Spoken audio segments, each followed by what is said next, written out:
നമസ്കാരം. പടക്കളം എന്ന സിനിമ കണ്ടു.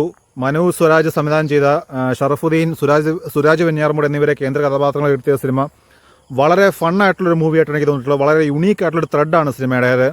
അപ്പോൾ അത് അപ്രിഷ്യേറ്റ് ചെയ്യേണ്ട കാര്യമാണ്.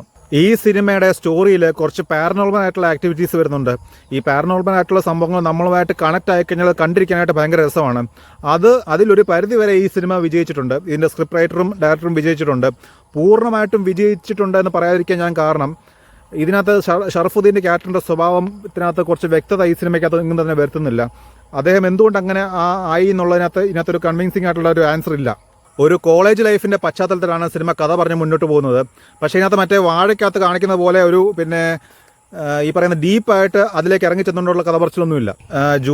ബേസിക്കലി ജുമാൻജി പോലുള്ളൊരു ജുമാൻജിയാണോ പകടയാണോ അങ്ങനത്തെ എന്തോ ഒരു ഡൈസ് വെച്ചിട്ടുള്ള ഗെയിമിൻ്റെ പശ്ചാത്തലത്തിലാണ് ഈ സിനിമ മുന്നോട്ട് പോകുന്നത്.